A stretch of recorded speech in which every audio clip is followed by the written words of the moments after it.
नारायण नारायण नारायण नारायण। ओम नमो ब्रह्मादिभ्यो ब्रह्म विद्या संप्रदाय कर्तृभ्यो वंश ऋषिभ्यो महद्भ्यो नमो गुरुभ्यः। शंकरं शंकराचार्यं केशवं वादरायणं श्रोत्रभाष्यकृतौ वन्दे भगवन्तौ पुनः पुनः। प्रशान्तभावं शिवमद्वितीयं प्रदायकं मुक्तिमखण्डबोधं प्रणाशकं मोहमदादिदोषां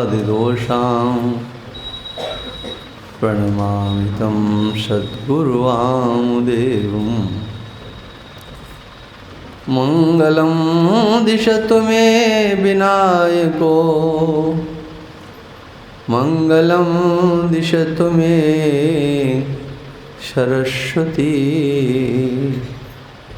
मङ्गलं दिशतु मे माहेश्वरी मङ्गलं दिशतु मे सदाशिवः। चैतन्यं सर्वगं सर्वं सर्वभूतगुहाशयं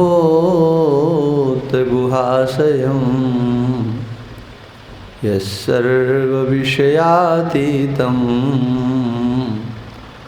तस्मै सर्वविदे नमः तस्मै सर्वविदे नमो। श्रीमन्नारायणे नारायणे नारायणे श्रीमन्नारायणे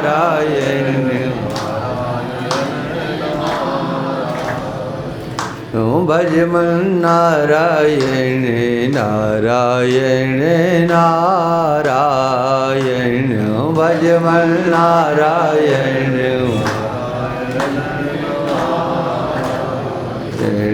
श्रीमन्नारायणे नारायणे नारायण श्रीमन्नारायणे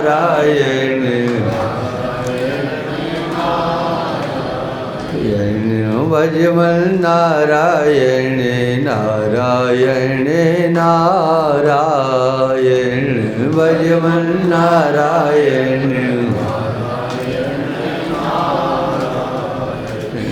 श्रीमन्नारायणे नारायणे नारायण श्रीमन्नारायणे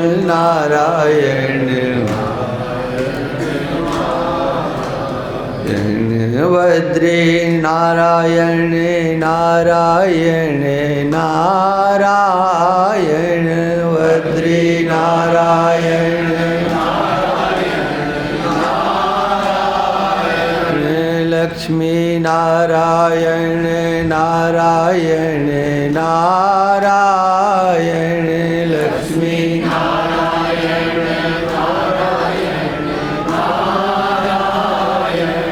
श्रीमन्नारायण नारायण नारायण श्रीमन्नारायण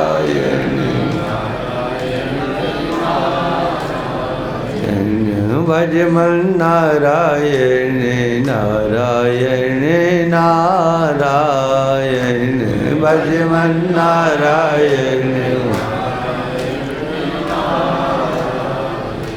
बोलिए सच्चिदानंद भगवान की श्री तीर्थराज पुष्कर महाराज की श्री ब्रह्मा जी महाराज की सत्य सनातन धर्म की नमः पार्वती पते हर हर महादेव। विराजमान रामस्नेह संप्रदाय के सुप्रसिद्ध महाराज शेमेरदा गति के महंत एवं वंदनीय समस्त संत महापुरुष भक्तवृंद, मातृशक्ति,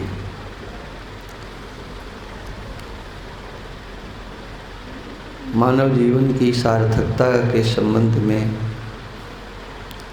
सब लोग परिचित ही हैं। इसका कोई अन्य उद्देश्य नहीं हो सकता। एक ही इसका उद्देश्य है, जो ये शरीर प्राप्त हुआ है अब पुनः उसकी प्राप्ति न हो। कोई भी साधन अपनाए, साधन का लक्ष्य निर्धारित होना चाहिए। साधन कोई छोटा या बड़ा न समझा जाए, अपनी योग्यता के अनुसार उसे अपनाना चाहिए, सामर्थ्य अनुसार अपनाना चाहिए। लेकिन वो साधन हम कर किस लिए रहे हैं, ये हमारी दृष्टि में होना चाहिए। अगर ये दृष्टि में नहीं है तो आप कुछ भी करो। जैसे मार्ग पर आप चल रहे हैं और ये आपकी विचारधारा में ही नहीं है कि हमें कहाँ पहुँचना है, तो बताओ कहाँ जाएंगे आप? चल तो रहे। कोई भी साधन कुछ भी है, उस सब का एक लक्ष्य निर्धारित हो। आप भगवान का नाम ले रहे हो, कुछ नहीं आता है। जैसे स्वामी जी के संप्रदाय में केवल एक नाम लिया जाता है, ऐसे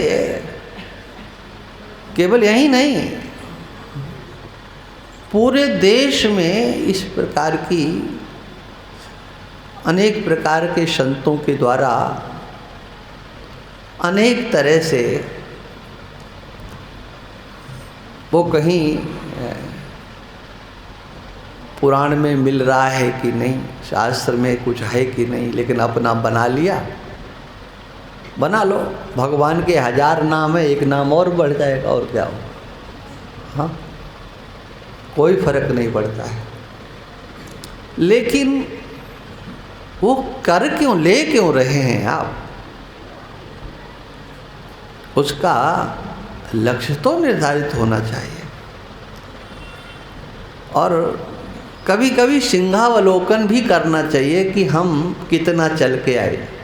और सिंहावलोकन का अर्थ होता है कि सिंह जंगल में चलता है तो फिर वो पीछे मुड़ कर के देखता है कि हमने कितना जंगल पार कर लिया है और आगे अभी जंगल और कितना है। सिंह कोई किनारे पे नहीं रहता है, वो आगे के जंगल की दिशा भी देखता है और पीछे को भी देखता है, दाएं बाएं भी देखता है। ऐसे इसको सिंहावलोकन कहते हैं कि हम चले हैं तो हम अपने लक्ष्य को प्राप्त करने में कितने सफल रहे, हम कितना अब उसके नज़दीक आने वाले हैं, कितनी दूर रह गया है। यह चिंतन तो प्रत्येक साधक को करना ही चाहिए। इस जन्म मृत्यु के प्रवाह से छूटने का संकल्प मानवाकृति में आने वाले प्रत्येक का होना चाहिए। यह जो आकृति है इसका कोई दूसरा प्रयोजन नहीं। हड़बड़ाने से या घबराने से कार्य नहीं होगा कि नहीं होगा। अरे क्यों नहीं होगा? संशय उत्पन्न मत करो। ये जीवन मिला है केवल इसी कार्य के लिए, प्रयत्नवान बन कर के रहो। ये शरीर विनाशी है, नश्वर है, क्षणभंगुर है, प्रतिक्षण परिवर्तनशील है, और यहाँ तक कि दुख रूप भी है। दुख रूप है। आपको कोई भी दुख देने में तीनों लोकों में समर्थ नहीं है, यदि इस शरीर से आपका संबंध नहीं है। इसमें अहंता,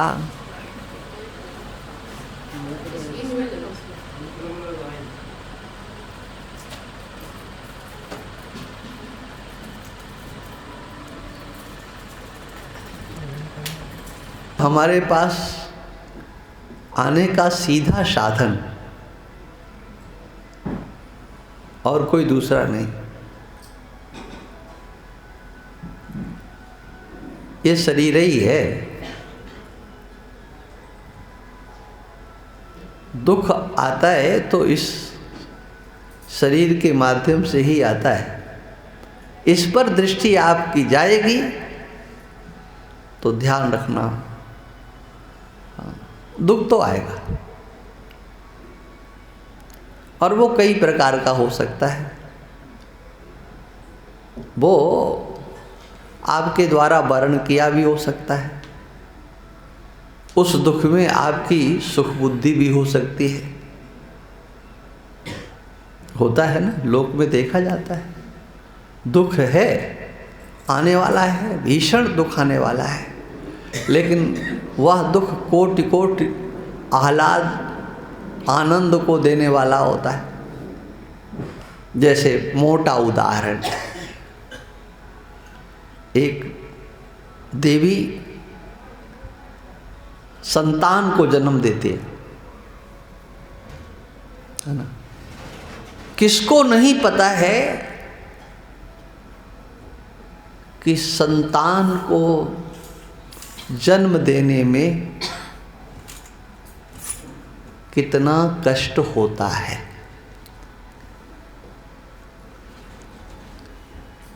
कोई मना नहीं कर सकता इस बात को, किंतु उस कष्ट की प्रतीक्षा होती है ना। अनुभव सबका, जितने गृहस्थी बैठे हुए हैं, उस दुख की, उस दर्द की प्रतीक्षा होती है। हाँ, क्योंकि उसमें परमानंद और ब्रह्मानंद समाया हुआ होता है ना। हाँ, ये बाबा जियों का ब्रह्मानंद परमानंद नहीं, हाँ, वो देखा जाता है। हाँ, मानसकार ने यही तो लिखा है कि दशरथ जी ने जब सुना कि हमारे घर में बेटे हुए हैं, बेटा हुआ है, तो कहते हैं मानो ब्रह्मानंद समान। कितना सुख हुआ, माने ब्रह्मानंद कोई चीज है, ये सिद्ध हो रही है। माने इससे बड़ा कोई आनंद नहीं है। परमानंद पूरी मन राजा, ब्रह्मानंद और परमानंद। हाँ, जो ब्रह्मानंद है उसी का दूसरा नाम परमानंद है। उससे बढ़कर के कोई और आनंद होता नहीं है। ब्रह्मानंद ही सर्वश्रेष्ठ आनंद है। ये मानसकार की पंक्ति सिद्ध कर रही है, और कोई आनंद नहीं, बोले सीधे, क्योंकि वह योगियों का, तत्ववेत्ताओं का आनंद जो है, हाँ, उसकी तुलना कर सकते हैं। किससे कर सकते हैं? दशरथ पुत्र जन्म सुनेगा। इसलिए चिंतन करो। ऐसे मैंने एक उदाहरण दिया है, अनेक प्रकार के आने वाले जो दुख हैं, वो व्यक्ति वर्ण करता है उसमें सुख बुद्धि होने पर। अपने इस शरीर की भी परवाह नहीं करता है।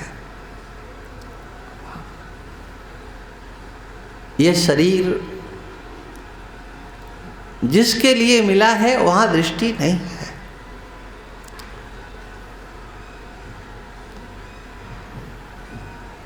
धर्म के मार्ग पर चलने में कोई अगर समस्याएं नहीं होती, कष्ट नहीं होता, तो धर्मात्माओं की संख्या उंगलियों पर गिनने वाली नहीं होती। होती क्या? नहीं हो सकती थी। धर्म का मार्ग एक कांटों पर चलने वाला मार्ग है। बिल्कुल कष्ट नहीं होता है, लेकिन फिर भी व्यक्ति को कष्ट दिखाई देता है। कब? जब धर्म के मार्ग पर चलने की उसको बात कहो तो।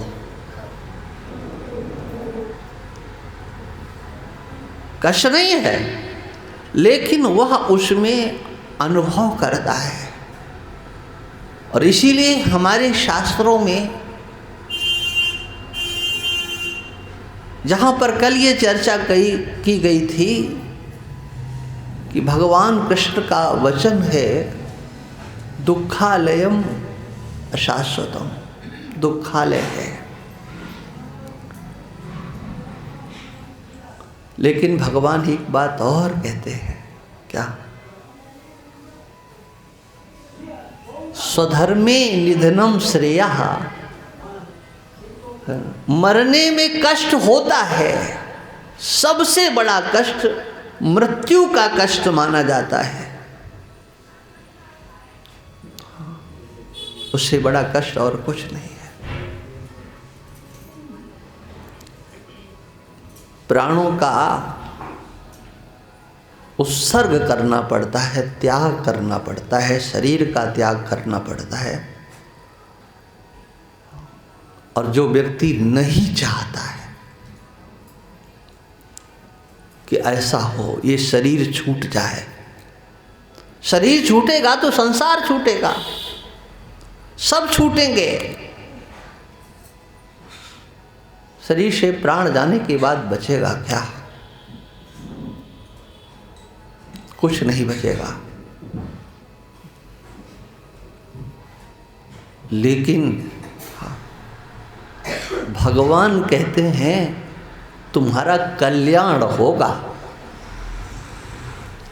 स्वधर्म का पालन करते हुए, इस पर लोगों की दृष्टि नहीं है।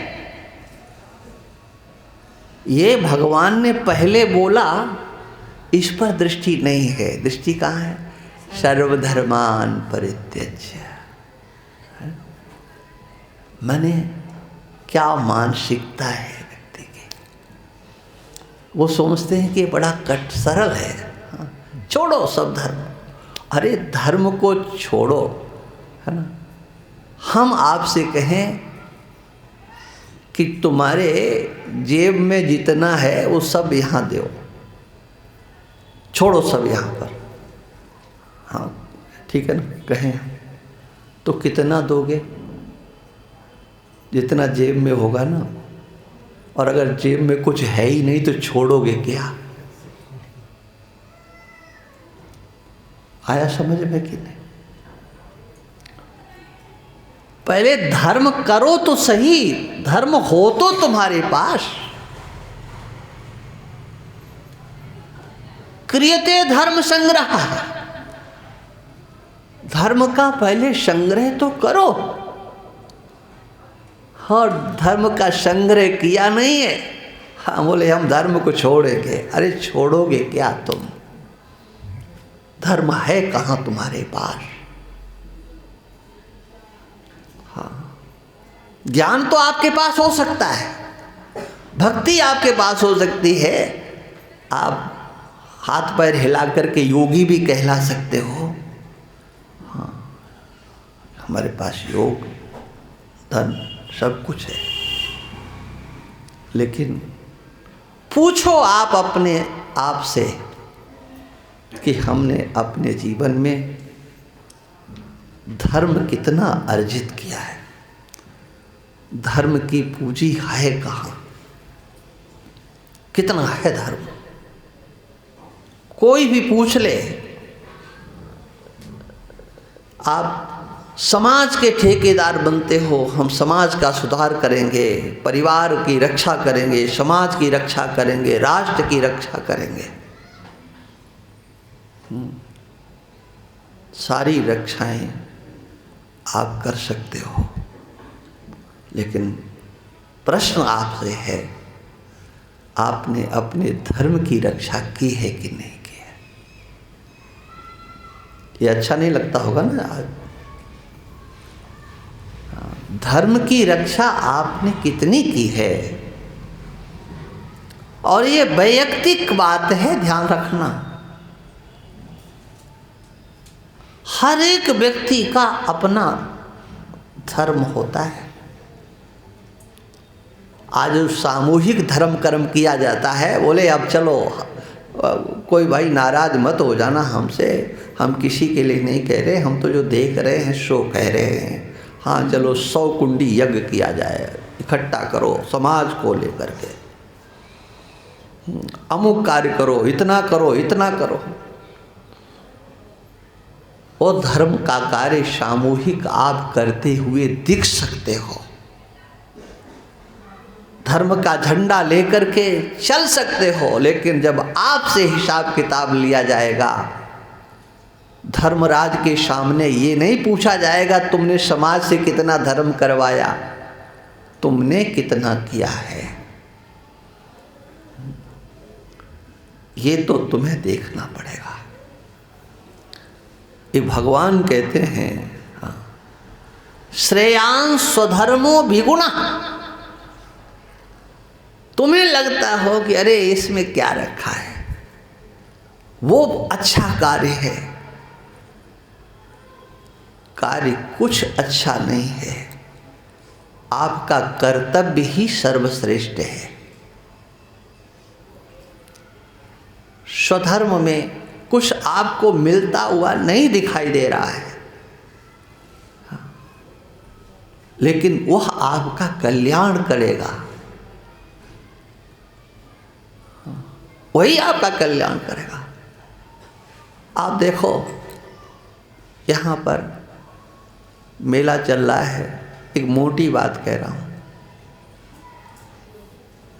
यहाँ से 5-5 किलोमीटर दूर, 7-7 किलोमीटर दूर, 10-10 किलोमीटर दूर आपको पता लगा पानी वर्षा, पता लगा हुआ किसी को, लेकिन आप तो अपने अपने कमरे में थे या हॉल में थे। इस पुष्कर के 5-7 किलोमीटर के आसपास जो इस पुष्कर मेला की रक्षा करने वाले जगह जगह चौराहे पर खड़े हैं, जिनको गाड़ी चलाने वाले या देख लेते हैं कब तो ये रोकेगा, तो मन ही मन में उनके गालियाँ भी दे लेते हैं, नहीं कि तो गलत लोग सामने आ गए। सोचिए आप तो पुण्य कमा करके जा रहे हो, उन्हें गालियां भी दे करके जा रहे हो। हाँ सोचो उनको खड़े होने से क्या मिल रहा है।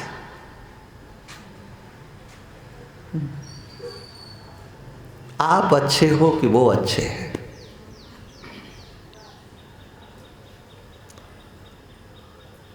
कहते हैं जगह जगह बैरियर लगा दिए, जगह जगह लगा दिए, और सच बात ये है कि अगर ये लोग हट जाएं, कहीं कोई नहीं रहे, तो मेले का दृश्य क्या होगा। कल्पना करो, हमने ये दृश्य देखा होली पर श्री धाम वृंदावन में। होली तो सब जगह होती, वहाँ विशेष होती है। होली तो सबकी धूमधाम से हो जाती है जगह जगह पर। उसके बाद वो जो पुलिस वाले हैं वो फिर एक दिन की छुट्टी लेते, उनको दी जाती है कि चलो भाई अब ठीक है, तुम रात भर जगे हो, 24-24 घंटे ड्यूटी दी है। यहाँ पर दृष्टि नहीं जाती है, समाज सोचता नहीं है कि ये जो हमारे पर्व, हमारे त्योहार, देखो राष्ट्र की सीमाओं पर खड़े हुए वो हमारे आर्मी के जवान तीनों सेनाओं तैनात हैं हमारे देश की सीमाओं की रक्षा करने के लिए। लेकिन जानते हो, हिंदू समाज आज जो सुरक्षित है, कोई भले ही दावा करे, कोई संस्था, कोई संगठन कुछ भी दावा करे कि हम हैं कर्णधार, हम हैं अधिष्ठान, हम हैं आधार, सच ये है प्रत्येक प्रांत की पुलिस यदि अपने कर्तव्य का निर्वाह नहीं करे तो हिंदुओं का कोई भी पर्व इस देश में मनाया ही नहीं जा सकता। कोई पर्व आप नहीं मना सकते हो। ये आप सच मानिए, आपके पर्वों को, त्योहारों को, हमें इस बात की पीड़ा है, इस पर हमारे समाज का, हिंदू समाज का ध्यान नहीं है। हमने अनेक संगठन संस्थाओं से कहा कि आप इधर क्यों नहीं देख रहे हो? क्या वो चौराहों पर जगह जगह खड़े हुए हैं, गर्मी में, सर्दी में, बरसात में। इनके घर में बालक नहीं है क्या? इनके घर में बहनें, बेटियां नहीं है क्या? इनके हाथ में क्या राखी बांधने की शक्ति नहीं है क्या? ये रक्षाबंधन नहीं मना सकते? ये भैया दूज खाने के लिए नहीं जा सकते? क्या इनको होली मनाने में बुरा लगता है? एक नहीं, कितने पर्व, और सोचो वो लोग अपने घरों में कब मना पाते हैं, और हम आनंद लेते हैं पर्वों का। हमने देखा जेलों में लोग जाते हैं, बोले चलो जेलों में मिठाई बांट करके आ जाएं, लेकिन उनकी आंखों की फूटी है कि तुम्हारे पास चौराहे पर जो खड़े हुए हैं वो मिठाई का डिब्बा, वो उपहार, हाँ, बड़े बड़े ऑफिसरों को तो पहुंच जाता है नोट के बंडल के साथ डिब्बा होता है उसमें, हाँ, आधा मीठा आधा सीठा होता है, वहाँ तक। लेकिन धरातल पर जो जीने और मरने वाले हैं आपके साथ, क्या समाज का कर्तव्य नहीं बनता है कि वो उनके लिए भी सोचे? आप भंडारा करते हो, संत महात्मा भी खूब भंडारा करते हैं, हाँ, कोई पुलिस वाले आ जाएं तो उन्हें खिला तो देंगे, लेकिन ये नहीं सोचा जाता है कि चौराहों पर खड़े हुए हैं, हम इनको कभी बुला पर्व पर भी सम्मानित कर दें। ये बहुत बड़ा दोष हिंदू समाज का एक अंग के रूप में पूरे प्रदेश, पूरे देश के प्रदेशों की बात मैं कह रहा हूं, दावा कोई करे, लेकिन सच ये है कि आप अपने पर्व त्योहार इत्यादि के सब जो मना पा रहे हो उनके बदौलत। लेकिन हाँ, मैं कह रहा था क्या उन्हें क्या मिल रहा है? क्या उन्हें कुछ नहीं मिल रहा है? लेकिन हाँ, भगवान कहते हैं श्रेयान सुधर्मो, खड़े होकर के इधर उधर हाथ हिलाने से क्या मिलने वाला है? लेकिन वही उनका धर्म है, वही उनका कर्तव्य है, उसी में उनका कल्याण निहित है। इसी प्रकार से, और वह उनका वैयक्तिक कर्तव्य है। और वह वैयक्तिक कर्तव्य जो होता है वो सब का सब अपने लिए नहीं होता है, वो पूरे समाज के लिए होता है। इस सनातन धर्म की मूल दृष्टि की बात मैं कह रहा हूं। वैयक्तिक होता हुआ भी समाज उससे जुड़ता है, लेकिन सामूहिकों की तो चर्चा होती है। व्यक्तिशः कोई किसी से कुछ नहीं बोलता। गुरु, जगत गुरु, जाने कितने आज हमारे देश में गुरु हैं, जगत गुरु है। वो बहुत बड़ी संख्या है, लेकिन ये हम लोगों की कमजोरी है क्या? आरती पूजा कराने के लिए ही भक्त हैं। पैसा दें बढ़िया से बढ़िया, उसके लिए भक्त हैं।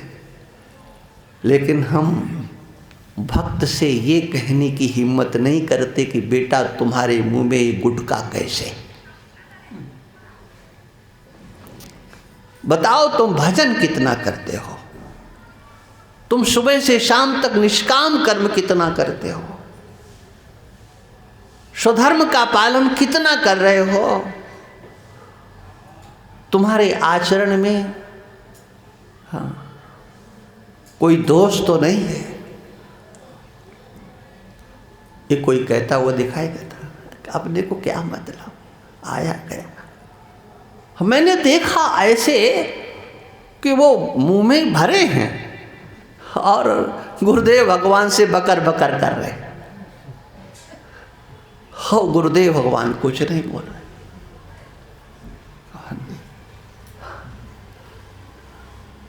कारण तो मैं नहीं कुछ कह सकता, है ना? ये व्यवहारिक पक्ष आज कितना कमजोर हो गया।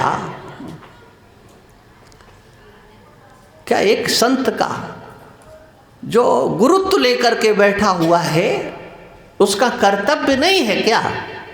वो उसका वैयक्तिक धर्म बनता है।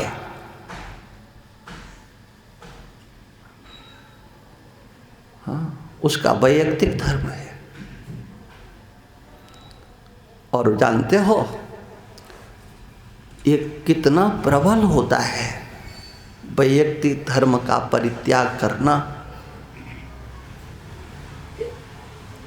कितना बड़ा विनाश कर सकता है। और वैयक्तिक धर्म की चर्चा मानसकार करते हैं। सचिव, वैद्य, गुरु, ये तीन जो प्रिय बोले, भय आश राज धर्म तन तीन कर होय बेगही नाश। व्यक्तिशः स्वधर्म का पालन, अब हम इसकी व्याख्या नहीं करेंगे क्योंकि लोग तो ये सुनना ही नहीं चाहते ना हमसे। ये कहाँ का राग लाग दिया, ये क्या बोल रहे हैं? अरे मैं सही बोल रहा हूँ भाई। यदि शरीर में आप अहंता और ममता को लेकर के चल रहे हो तो इस समग्र अहंता और ममता का सदुपयोग स्वधर्म पालन में करो। बंद नहीं है तुम्हारी अहंता, प्रणाम करने योग्य है। वो तुम्हारे शरीर के अंदर का अहम भाव, अहम मनुष्य, ये आपका चिंतन सार्थक हो जाएगा, धन्य धन्य हो जाएगा। ये तुम्हारा आकृत्याभिमान आपको कृतकृत कर देगा। हो तो सही, हाँ मैं ये नहीं, अरे करने से क्या होगा जी, कुछ नहीं होने जाने वाला है। उस आकृति में बैठी हुई अहंता और ममता का आपने सदुपयोग कितना किया है? आप मानते हो कि मैं मनुष्य हूं, मैं ब्राह्मण हूं, मैं क्षत्रिय हूं, मैं वैश्य हूं, वंदनीय है, प्रणम्य है आपकी ये अहंता। इसका संरक्षण आप करते हैं, आप समझदार हैं, आदर के योग्य हैं। इस शरीर का संरक्षण करना है, इस पर ममता करनी है, इसमें अहंता, लेकिन किस लिए करना है? स्वधर्मे निधनम श्रेया। शरीर तो एक दिन जाएगा। और जानते हो, हम अपने सनातन धर्म की बात करते हैं, ये जो आपका स्वधर्म पालन है, ये आपको क्या देगा, ये तभी आपको पता चलेगा जब आपके अंतर में उसकी प्रतिष्ठा होगी। उस समय आप दूसरे की ओर नहीं देखेंगे। और अभी जब कोई बात किसी से कही जाती है ना, तो जानते हो, किसी से कहा, हाँ, कह के देखना, यही उत्तर मिलता। हाँ, ऐसा करो, हाँ, तुम ऐसा क्यों करते हो? तो वो भी तो कर रहा है, वो भी कर रहा, वो भी कर रहा। आपके सामने 100 लोगों को परोस देगा कि आप उनको तो मना नहीं करते, हमको ही क्यों कर रहे?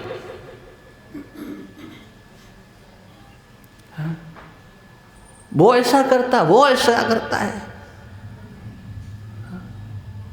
मने वो भला करे तो तुम्हारा भला हो जाएगा क्या? दूसरे सदाचारी सद्धर्मवान बने, उसका दूसरे का कल्याण हो जाएगा। हाँ, क्या आपकी सोच है? आप बनाओ अपने पुत्रों को, पौत्रों को, सबको सदाचारी धर्मात्मा। हाँ, ये इनका भला हो जाए, ये इस मार्ग पर चलें। लेकिन आपका हृदय जानता है कि हमने जो किया है या हम जो करेंगे, उसका फल तो हमें ही भोगना पड़ेगा। ना भुक्तम क्षीयते कर्म, जिसके हम करता हैं उसका फल हमें भोगना पड़ेगा। ये जो कर्मवादियों का निश्चित सिद्धांत है ना। सीधे बैठ जाओ, दर्द है कमर में।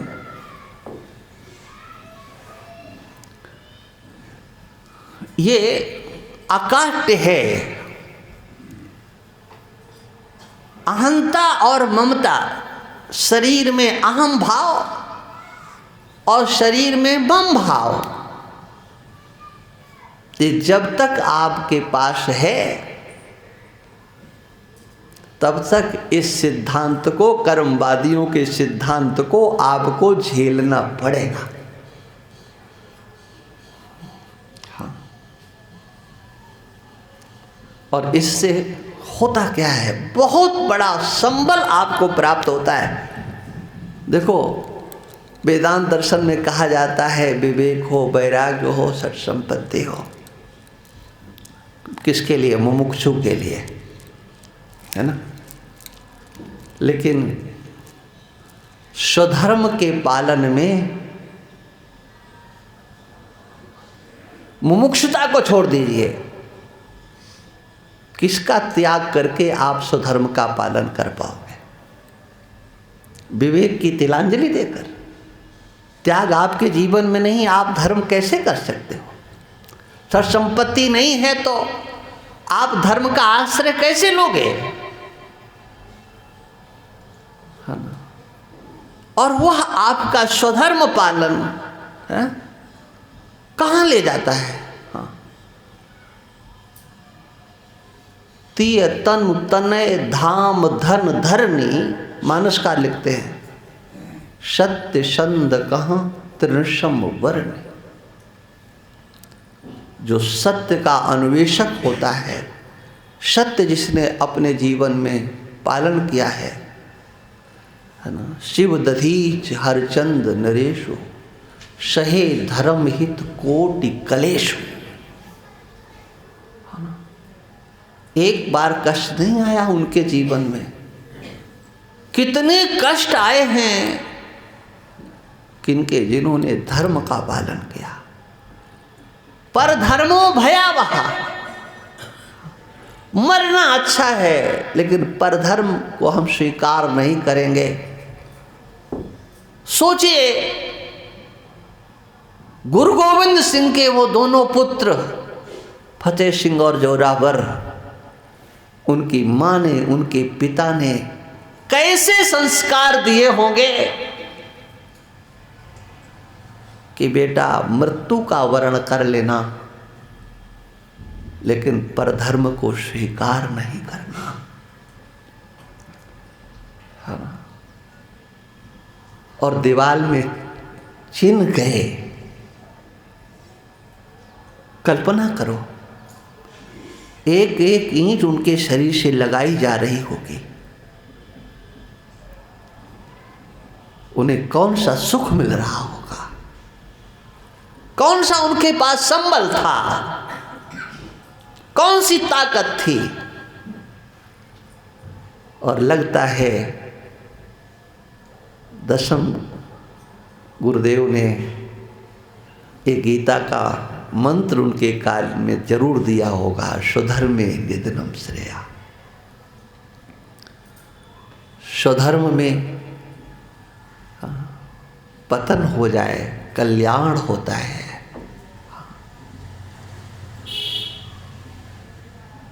और ये कहानियां एक नहीं अनेकों, हमारा इतिहास है, बड़ा बड़ा इतिहास। ये किस लिए कह रहा हूं मैं?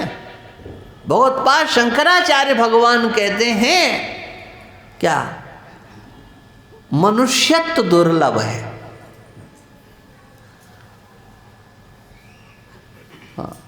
और उसके बाद मुमुक्षुत्व दुर्लभ है, फिर महापुरुषों का आश्रय ये दुर्लभ है। क्रम है, एक दुर्लभ, एक दुर्लभतर, एक दुर्लभतम। लेकिन तीनों के साथ अनुस्यूत है हाँ, ईश्वर का अनुग्रह, ईश्वर का अनुग्रह। माने अब ये बात यहाँ से लोगों के एक पतली गली ढूंढने का मार्ग मिल जाता है। महाराज, अगर मेरे अंतर मनुष्यत्व तो नहीं है तो उसमें हम क्या करें? क्योंकि भगवान का अनुग्रह होता तो मनुष्यत्व तो आ जाता, भगवान कृपा करते तो मुमुक्षुत्व आ जाता, भगवान कृपा करते तो महापुरुषों का आश्रय आता। अपने राम तो कर ही क्या सकते हैं, तो ऊपर वाला ही जो कुछ कर रहा है। हाँ, माने ईश्वरवादी लोग होते हैं। हाँ, ऐसे ईश्वरवादी होते हैं, दर्शन करते ही बनता है। हाँ,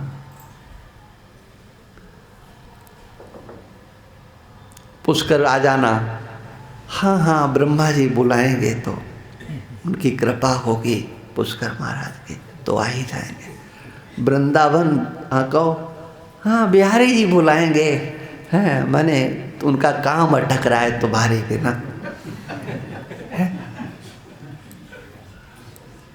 ये ईश्वरवादियों की कहानी, हम तो आना चाहते लेकिन जब उनका निमंत्रण आ जाएगा ना, हाँ तो फिर कौन रुक सकता है?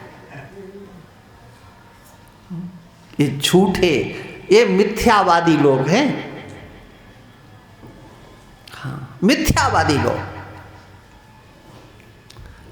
और कभी कभी हमारे सामने जब कोई ये बात कहता है तो देखो भाई, हम तो डरते नहीं, हमारी कुंडली में ही नहीं लिखा होगा शायद डरना। तो मैं तो उनको एक बार तो अक्ल दे देता हूँ कि बेटा या तो दोबारा आओगे या कभी नहीं आओगे। माने कितने झूठे लोग होते हैं, उन्हें कुछ भी काम करने की बात करो, हाँ भगवान की जैसी इच्छा होगी, है ना, माने भगवान की इच्छा से नाचते हैं। हाँ,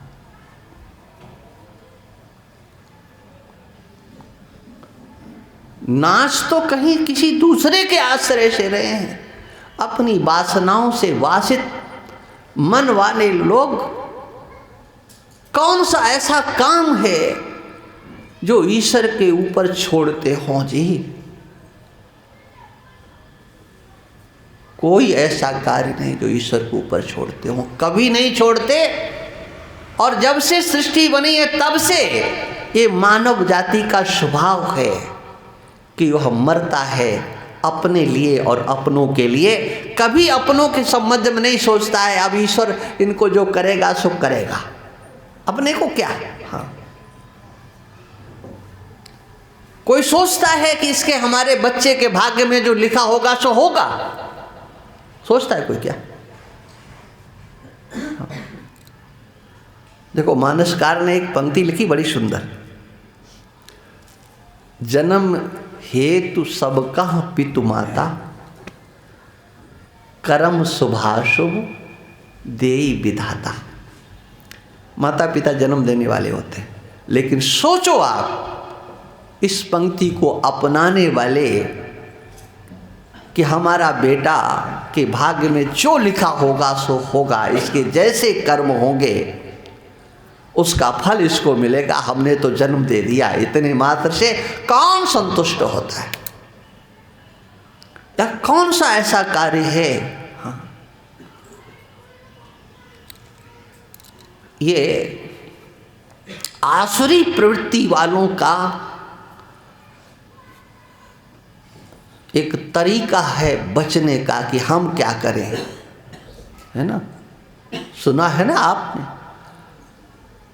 दुर्योधन से जब कहा जाता है कि तुम गलत कर रहे हो, बोले हमें पता है। हाँ, अच्छा व्यवहार करो, बोले करना चाहिए पता है लेकिन करूँगा नहीं, है ना। ये तो सबको ये बहुत प्रचलित है ये, और वो केवल एक दुर्योधन के सर पर बेचारे के मढ़ गया कि हाँ दुर्योधन ऐसा कहता था।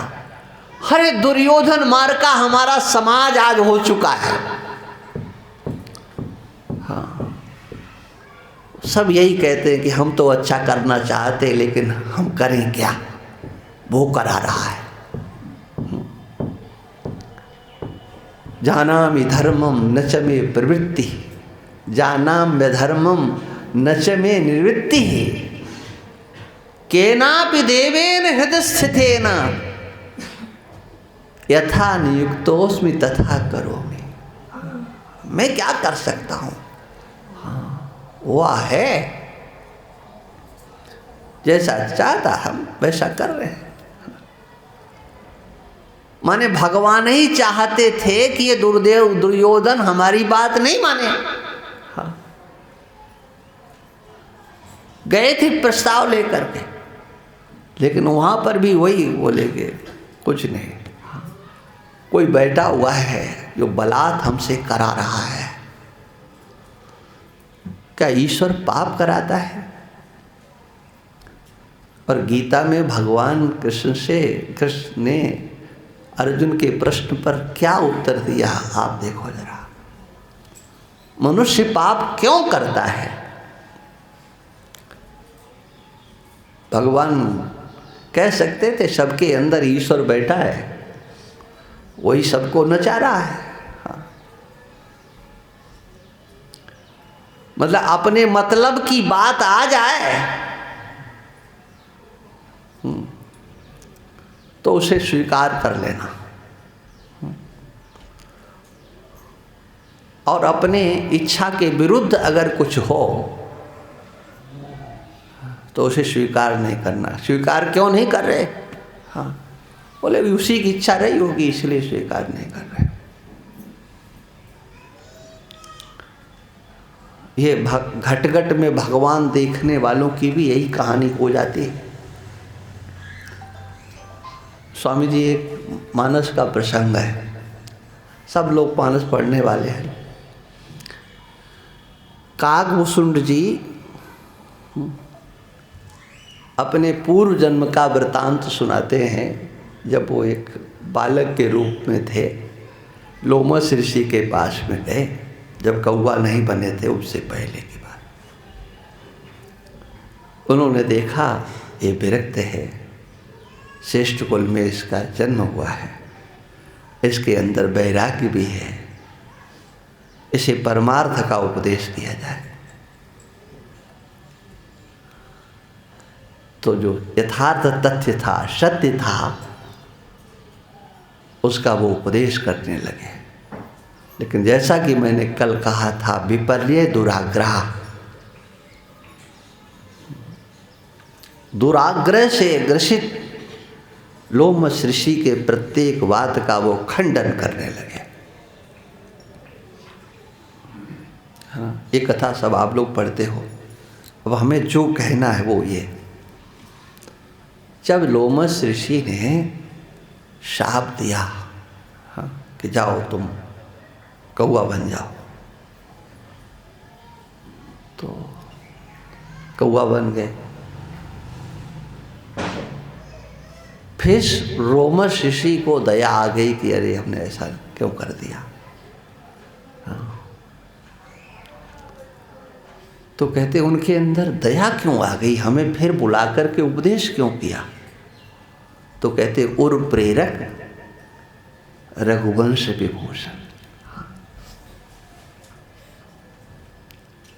वो उनके अंदर जो दया आई, हमें बुला करके जो उपदेश किया, मंत्र दिया, वो प्रेरणा तो भगवान ने दी थी, लेकिन जब उपदेश कर रहे थे तत्व का, वो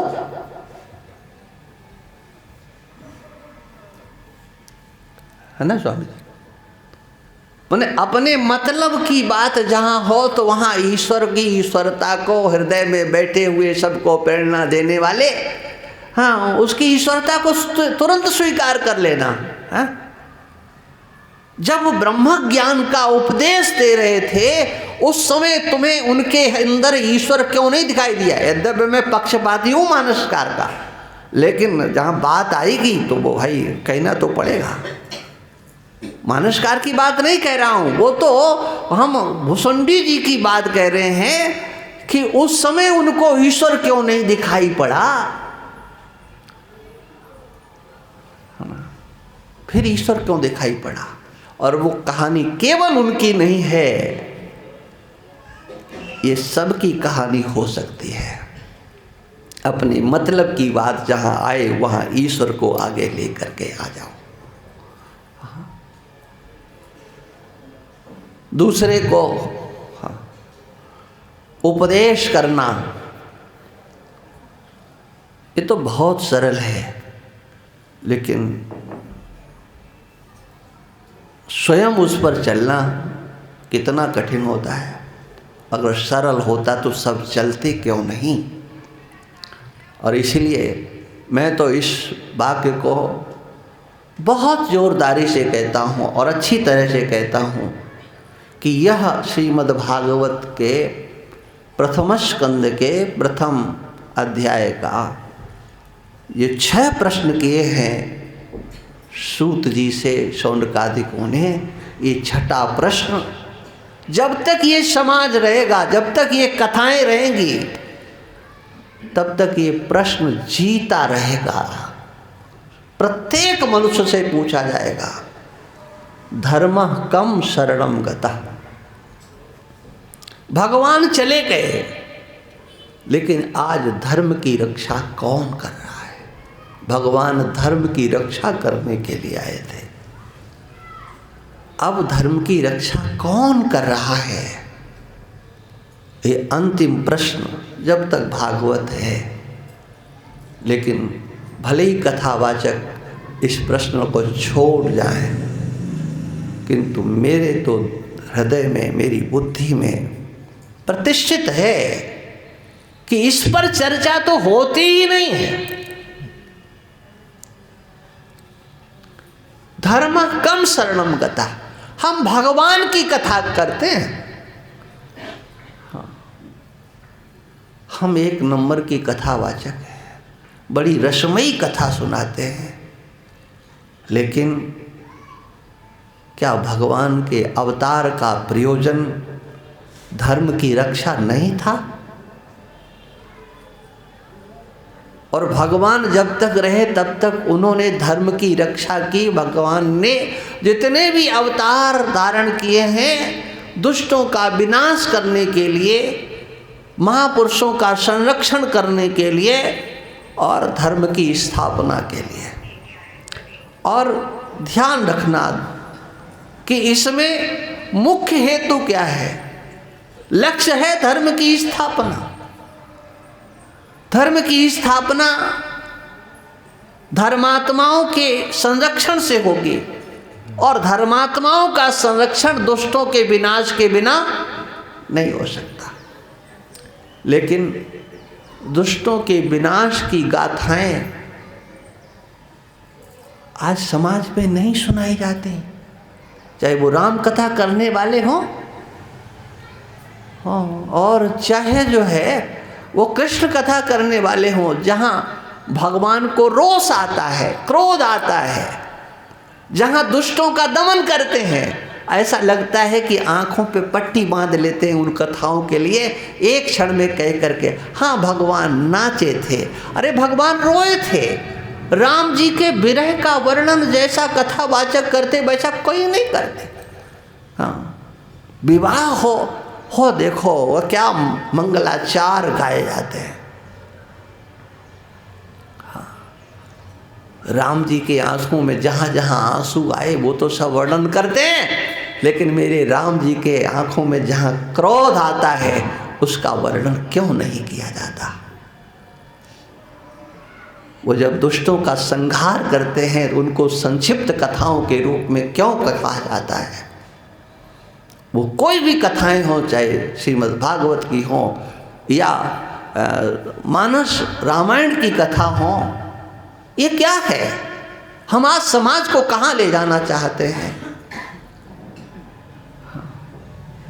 धर्म की रक्षा करना, इससे हमारा जो देहाभिमान है वह सार्थक होता है।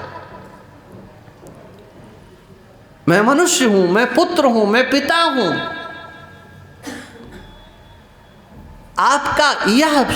आपके ये शब्द वंदनीय हो जाते हैं, पूज्य हो जाते हैं जब उस धर्म का पालन आप करते हो।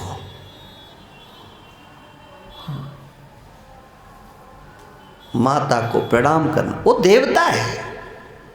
हाँ, मातृदेवो भव, पितृदेवो भव, वही देवता है। और यही है, भगवान भी है, लेकिन देखिए आप, परोक्ष रीति से प्रत्यक्ष उपदेश किया जाता है।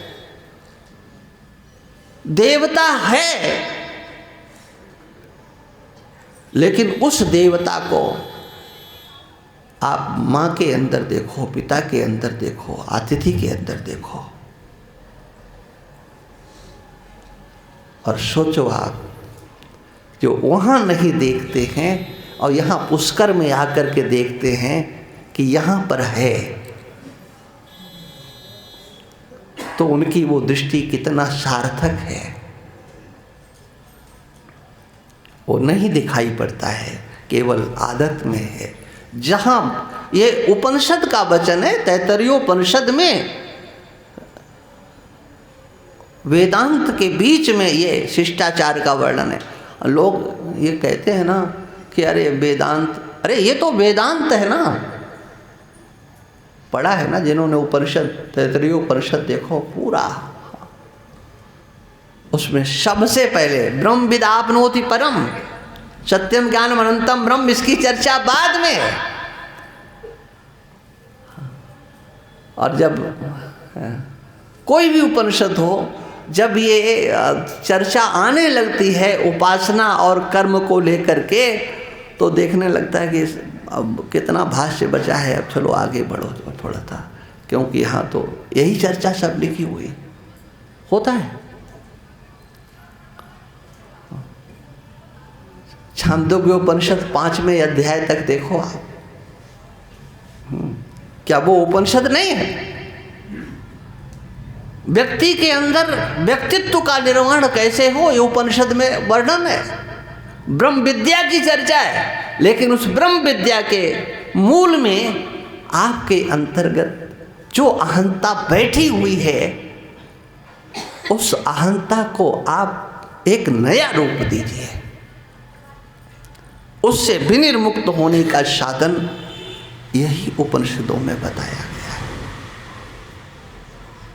और ये आपके अंतर की चीज है। आप अपेक्षा करते हो हमारा पड़ोसी कैसा हो, पाकिस्तान जैसा चाहते हो, हमारा पड़ोसी धर्मात्मा हो। सोचिए आप, उसके धर्मात्मा पने से आपका काम क्या चलेगा। लेकिन आपको आह्लाद होता है, प्रसन्नता होती है, निश्चिंतता होती है, और आप प्रशंसा करते हो हमारा पड़ोस बहुत अच्छा है। क्या मिल रहा है तुमको? सोचो, सदाचारी वो है, धर्मात्मा वो है, भक्त वो है, और प्रसन्नता आपको मिलती है।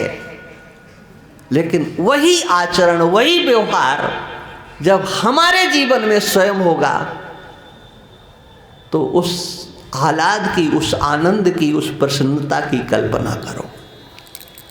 श्रीमन नारायण नारायण नारायण, श्रीमन नारायण नारायण नारायण,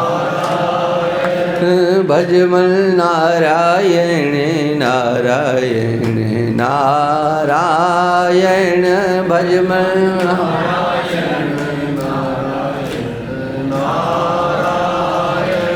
श्रीमन नारायण नारायण नारायण, श्रीमन नारायण भजमन नारायण नारायण नारायण, भजमन